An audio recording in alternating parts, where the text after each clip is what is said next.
Welcome back to Arxflix. Today, we're exploring an intriguing paper titled High Fidelity Image Generation with Fewer Labels. This research delves into enhancing image generation with generative adversarial networks, GANs, while significantly reducing the dependence on labeled data. Here's a snapshot from the paper. The vertical line represents the baseline model, BIGAN, that uses all labeled data. Our proposed model, S3 GAN, matches BIGAN using only 10% of the labeled data and outperforms it with 20%. High-quality image generation traditionally relies heavily on vast quantities of labeled data, making the process expensive and sometimes error-prone. The gap between unsupervised and supervised models in terms of sample quality is quite significant. This paper aims to bridge that gap. The authors leverage two powerful concepts: self-supervised learning, which extracts semantic features without labels; semi-supervised learning, which infers labels from a small subset and uses them for GAN training. The paper's key contributions are proposing and assessing methods to minimize or completely omit ground truth labels, achieving new state-of-the-art performance in unsupervised image net synthesis using fewer labels, open sourcing all the experimental code. Let's look at the approaches in detail. The authors evaluated several methods: unsupervised clustering, using learned features for GAN training; semi-supervised approaches, where labels for real images are inferred during GAN training; self-supervised methods for creating robust feature representations. Here's a comparison between BIGAN and S3 GAN. The quality matches BIGAN when using only 10% of the ground truth labels.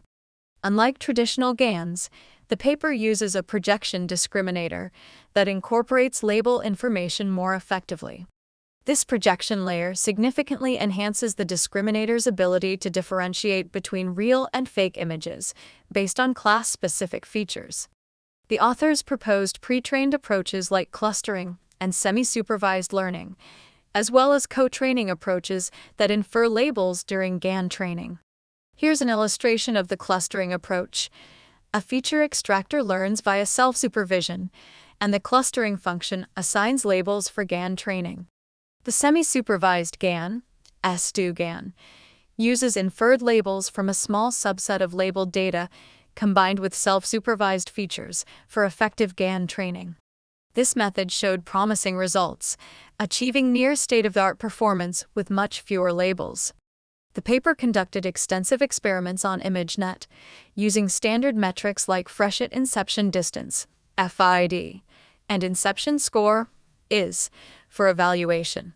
Their experiments reveal that S3 can outperform BIGAN with only 20% of labeled data, showcasing effective high-fidelity image generation. Self-supervision during GAN training enhances the model's stability and performance. Here's a summary showing a clear improvement in sample quality when self-supervised learning is implemented, representing a new state-of-the-art in unsupervised generation on ImageNet. This research marks a significant step towards reducing the dependence on labeled data for high-fidelity image synthesis. Future directions include applying these techniques to larger datasets and exploring additional self- and semi-supervised methods. That wraps it up for today's video. If you found it informative, don't forget to like, subscribe, and hit the notification bell. Thanks for watching, and see you next time on Arxflix. Thanks a lot to Element for supporting Arxflix and providing this wonderful voice.